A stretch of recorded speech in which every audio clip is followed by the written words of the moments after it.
We're joined now by head coach of the Florida Gators, Todd Golden. Coach, welcome to the Final Four. Thank you. We'll take an opening statement from you, then we'll get questions from our reporters in the crowd. Obviously thrilled to be here. Really proud of our program, our staff, our players, for the way we performed all season. Made it through a heck of a SEC, best conference in basketball over the past 20 years. Obviously won the SEC tournament, which we were really proud of. And, have done what we needed to do to find a way to get to the Final Four. And, being our third year here, leading this program, myself and our staff are really pleased with the progress we've made and excited to see what we're able to do this weekend. We're looking for the first question for Coach Golden. We'll go to the backside on the right. And Myron. Myron Metcalf, ESPN. Todd, you all were undefeated November, December. Then you lose that game to Kentucky. Elijah Martin said you all needed that loss. How do you think that prepared you all to kind of regroup and get to what we've seen today? I honestly was really as excited as you could be after a loss after that game because, a lot of people had questioned, this the strength of schedule that we had played in the non-conference and, going on the road, playing in Rupp against a team that we knew was really good. We didn't guard necessarily well enough, but we played well in that game, and it was a back and forth. It was a great game, and I think in a way it gave us some confidence moving forward. Obviously, 3 or 4 days later, we beat Tennessee at home when they're number 1 in the country by 30. And I think that week with those two contests kind of explained to us and built a lot of belief within our program that we belonged, at the top of the SEC. To the center of the room, John.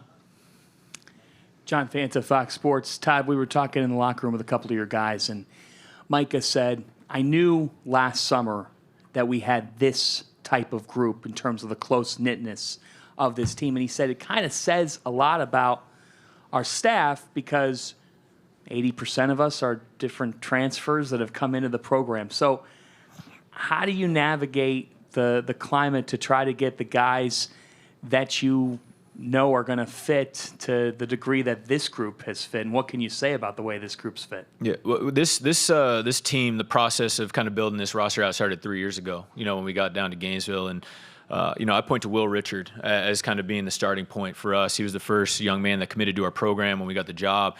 And, I can't say enough about what Will has done for us, as a program since he's been here. And, after the first year, we were very active, in the transfer portal, and we were fortunate enough to get Walter Clayton, to get Zion Pullen, Tyrese Samuel, Micah Hand-Lockton specifically, and kind of had some unknown freshmen at the time that we got that I don't think a lot of people outside of our building appreciated. I point to Tommy and Kondo specifically with those guys and Denzel kind of growing up.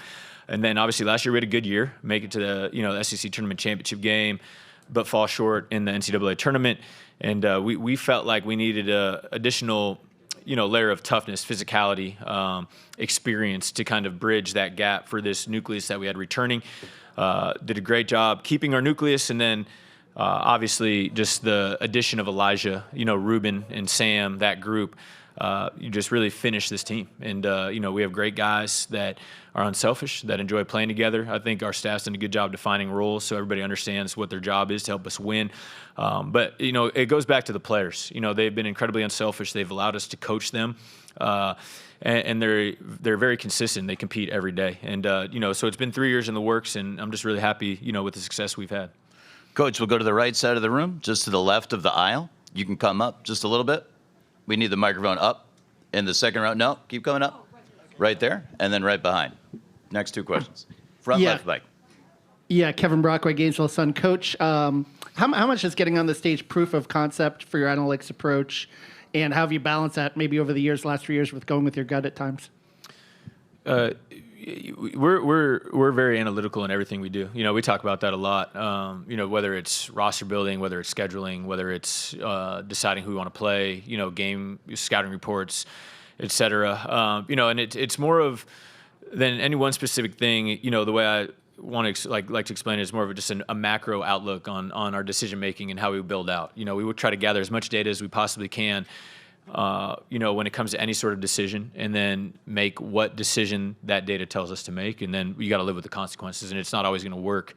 But life's not perfect. You want to give yourself the best chance to be successful and live with the results. And I think it shows great proof of concept. We try to bridge that gap also of being analytical while also using a little bit of a human element to maybe make some certain decisions. But big picture-wise, obviously, I think where we are right now and the way we've done it is really good proof of concept with the way we're trying to build our program. Same area, one row back. You can stay right there. Yeah, to Edgar Thompson, the Orlando Sentinel. Todd, what did that Auburn game tell you about Walter? I mean, it obviously had many pretty amazing performances to date. Coming off an injury, though, then career-high 9 assists, very efficient, 6 rebounds on top of it. What did you just find out about him that night? I wouldn't say I necessarily found out anything new, but it just kind of cemented what we've known about him for a long time. Just he's an amazing player. He was banged up in the Tennessee game that we lost, and we had to make a tough decision coming home that next week in terms of the Vanderbilt game. And the great thing about Walt is he wanted to play like he was going to play on a little bit of a bum angle for his teammates. But we just thought it would make sense to hold him out and try to get him ready for the back half of the season instead of letting him be gimpy down the stretch. And that's the benefit of having a great, deep team. Guys like Denzel Aberdeen steps up in that Vandy game, plays 35 minutes, no turnovers. Irby steps up, hits 2 big threes, and we get through that game with a win. Allows us to get to the Auburn game with a healthy and fresh Walt. And again, he did what he does. Steps up in the biggest moments, played 40 minutes, was elite, scoring the basketball in the first half of the game, and was elite, making plays for others in the second half of the game, just controlled it from start to finish. And, I think things that we internally already knew about him was kind of realized by everybody outside watching that, he was, if not the best, one of the best guards in America, and he certainly displayed that over the back half of the season as well. Coach, next question is on the left side of the room, just to the right of the aisle. Yeah, Kevin Sweeney, SI. Todd, you mentioned Tommy and Alex Condon as 2 guys that were important evaluations that helped set you up to be here. I guess could you take me through the process of getting those guys to Gainesville and how important 2 under-the-radar guys have been in getting you to this point? Yeah, well, I remember, that first summer on the road, I was, with a couple of my coaches and a media guy that I really like and respect, and we were telling him that we wanted Tommy, and he wasn't sure that he was quite good. Oh, wait, that was you, right? That was you. I love messing with you about that. But no, Tommy and Kondo, they're obviously we projected a little bit, with their ability, their talent. They're way more athletic, I think, than people gave them credit for, coming out of high school. And they were both kind of, in undervalued, under-recruited places. Tommy was in Pennsylvania, at prep school. Kondo was playing his 4th year of basketball in Australia. And again, like it sounds cliche, but some that I took from Kyle Smith at Columbia that we've gone great attitudes, great work ethics, guys that really want to be here. And those guys checked all 3 of those boxes. And, they're obviously producing at an insane level right now. They're playing incredibly well, but a lot of it has to do with who they are, as people. And they're high-achieving people. They come from great families, and they were grateful to be at Florida. We didn't have to beg them to come. We didn't have to make any promises, to them to come. It was a mutually beneficial relationship, and I think you're seeing guys like that, and not just in our program, but other places that go into it with that mentality, having a lot more success. And they are incredibly, incredibly, incredibly important to us and how we play and what we do. And they deserve a lot of credit for the success we've had. Coach, we'll move to the back of the room on the right side. Oh, hi, Coach. Travis Bradley, Cronkite News out of Arizona State. It obviously means a lot to the Phoenix area to see one of their own succeed at such a high level. But I'm curious for you, if you could go back to your days playing at Sunny Slope High and tell yourself, hey, you'd be coaching a Final Four team at, one of the highest levels of basketball, what do you think you would say? I would not believe it at that point. When I was back at Sunny Slope, I was just praying that I could find a way to become a Division I basketball player. That was kind of my goal there. But one of the things that I've been incredibly fortunate with all throughout my career is being able to play for and be around really great coaches. And, started at Sunny Slope with Dan Mannix, a Brooklyn guy who's won, in the Arizona State Hall of Fame, high school basketball. Steve Rosenbaum, the head assistant, was a guy that instilled a lot of belief, in me in terms of finding a way to become a Division I player. And, we just really understood and got used to winning there. I think we went 77-12 in our 3 years, of my 3 years playing varsity, and just having a level of toughness both physically and mentally before getting to Randy Bennett and St. Mary's. Sunny Slope, I'll love it forever, man. It's 5 minutes from my house growing up.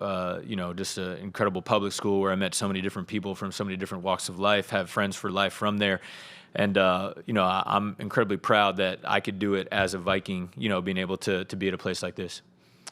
Coach, center section. We have 3 questions from the 3rd row and 4th row. Hey, Todd, Zach Maskovich, West 2 Orlando. Kind of going off your history, I know Bruce Pearl gave you one of your first opportunities with college coaching. I was wondering what your relationship is like with him today and how grateful you are to get that start. We're incredibly close. We have been for a long time now, almost 15 years. And, it's a little surreal, to be honest, to be able to be here at the Final Four. That in itself is a little surreal, but, playing on Saturday against one of your biggest and best mentors, not exactly something you expect, when the season starts. And, I know he's incredibly proud of me. I'm incredibly grateful for him and his family and the opportunities that they provided for me. I would not be here, if I didn't have my relationship and experience, working with and being around Bruce and his son Steven. And it's a little bit of a full circle moment, I'm sure for both of us. And, when the ball goes up on Saturday, it's going to be pretty cutthroat. But, until then, there'll be a lot of love shown and, again, a surreal moment for sure. Same part of the room. Hey, Todd, Darren Stoltz with West 2 Orlando. This stage is so different than anything these guys have experienced so far, probably you as well. Why are they ready for the Final Four? I think the same reason why I've had success all year, is why we'll be okay, being here and this being the first time. We have a very mature group. We have a very unselfish group and guys that are very driven. And, you look at the way we played all year. We've been a very consistent team. We've always been able to bounce back from losses the right way and make sure we get back to who we are and playing well. And, I think we've won 10 in a row coming into this event. And, our guys are not going to be satisfied going home Saturday night. I think going into the mentality that, obviously it will be a great season regardless, but if we lose on Saturday, we'll have a bad taste in our mouths. And, our senior leaders on the perimeter, I think, drive that. Walter, Will, and Elijah kind of make sure our competitive spirit's in the right place, and our young guys in the front court just play so stinking hard. They're going to do whatever they need to do to keep us alive. But, I point to kind of the collective unity of this group as the main reason as to why we deserve to and, we'll do what we need to do on Saturday night to stay here. Same part of the room, 1 row back. Todd, Noah Ram with the Gainesville Sun. Just talk about in the locker room just now, guys seem so relaxed. I mean, they're playing Madden, they're chanting DJ Lagway's name. What do you attribute that to? Because this is a new stage for everyone, you included. How are you guys so, in regards to that, ready for this moment? And just, is it the schedule you guys have played, knowing that you belong here and you've beaten some really good teams? Talk about that a little bit more. Yeah, I think, again, the 2 things I point to is our team's maturity and our belief. We've had a great season. We won 34 games, and you don't do that by accident. I think our guys understand and know, that when we're at our best, we are one of, if not the best team in college basketball. And, our guys have put in the work. We didn't make it here by accident. We earned the opportunity to be here and to compete. And our guys enjoy doing that on a nightly basis. So, I think they understand what's at stake, but at the same time, they want to enjoy being here and enjoy the fruits of the labor that we've had all year. Coach, we'll go to the front row, left side right here. Robbie LaStella, Brackets.org. Todd, a lot coming into this week was made out of Elijah Martin playing in his second Final Four. How have you kind of seen him step up as a leader, and how important is that to what you're trying to accomplish this week? Yeah, he's done it for us all year, to be honest. Since the moment he got to campus in the summer, we knew that his experience and his mentality and the way he approached workouts and practice would really help this group. And, I think he's raised the bar for Walt and Will also, coming in and having that Final Four experience. Obviously, Walt and Will are great players, but they hadn't made it there yet. And Elijah simply had a lot of respect in our locker room because of that. And, I talk about adding him and Ruben and Sam in that class. Like, this class has really completed this group, and his leadership is a huge part of that. Second row center, Jaden. Todd, Jaden Daly with Daily Dose of Hoops. When Walter was at Iona and you saw him on tape, and even last year, he was significantly better when he had a pure point guard playing alongside him. How did he evolve into a true point guard himself this year and become an All-American on top of that? He's always had the ability. He's always had a tight handle. He's always been able to make plays out of the ball screen and obviously been able to score it at an elite level. And, I think it was us kind of providing that opportunity for him to take on the ownership of being the lead guard and obviously surrounding him with guys that fit and that made sense and that, would kind of lift up all the good parts of his game. But again, he's been elite all year. He's done a great job taking care of the ball for us. He's done a great job reading the game and taking what the defense gives him. There's some games where he goes for 15 in the first half and then he has 7 assists in the second half. He does a great job never getting too high or too low and, controlling the basketball game. And, it's the jump we expected him to make, by having that opportunity. And, being around Walter every day, you understand how he's wired and what, kind of makes him the competitor he is. And we had a lot of belief in him coming into this year, and obviously he's rewarded us for that belief.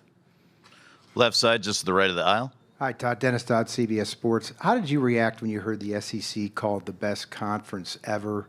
And since you're the league's assured of a spot to play for the championship, does the SEC have to win the whole thing to kind of back up everything that's been said about it this season? I think the proof is in the pudding, and so to speak. Just analytically, you look at KenPom, Torvik, whatever it is, it's clear that the SEC was, had the best efficiency margin of any league over the past 20 years, I believe.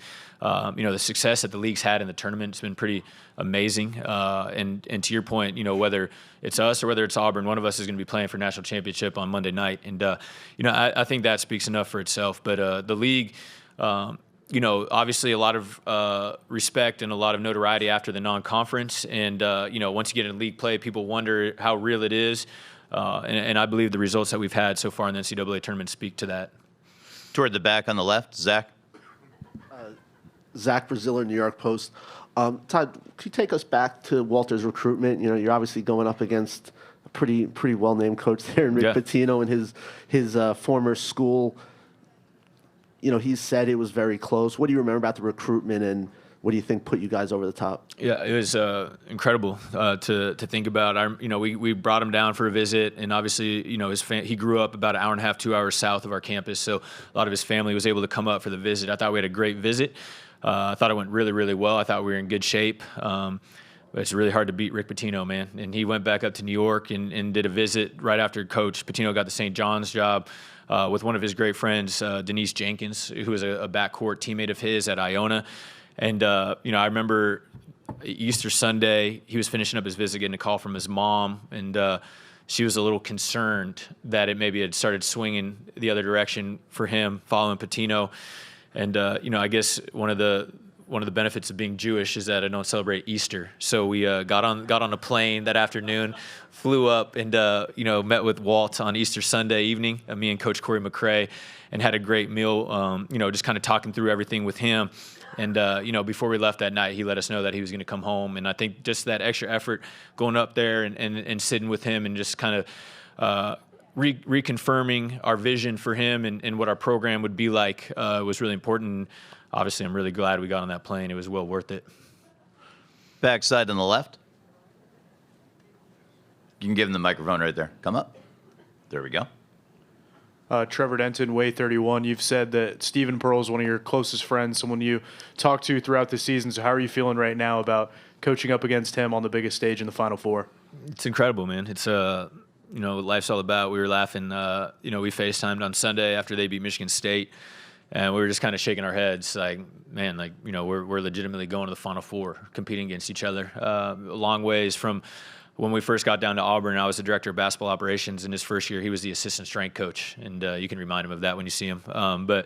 As I've said before, like, Bruce and Steven are incredibly important to me and have been really impactful with the opportunities that I've had, and I'm just really grateful for my relationship with them, and I think it speaks volumes about the way we build our programs that we're both so live right now. Coach, you're going to wrap things up in the center of the room.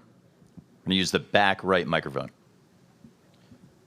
Peter Atticus from Mail.com. You mentioned a little bit ago about, your relationship with Bruce and him kind of being a mentor to you. I'm curious, when you see a matchup like this as possible, do you kind of embrace or excited for the opportunity to go against somebody like that, or does it feel kind of weird playing against somebody who's been so close and important to you? Yeah, I don't like it as much in the regular season, but to be at this point in the year, when you're in the Final Four, like it is what it is. You're going to go out there and do everything you can to take each other out, and so I think in a way we're both pleasantly surprised to be competing against each other at this point in the season. I want to thank Coach Golden for joining us here in the main interview room. Coach is going to head and do his network interviews, and we're going to have an open locker room for Auburn at 12:20 in about 20 minutes. Thanks, everybody. Thank you.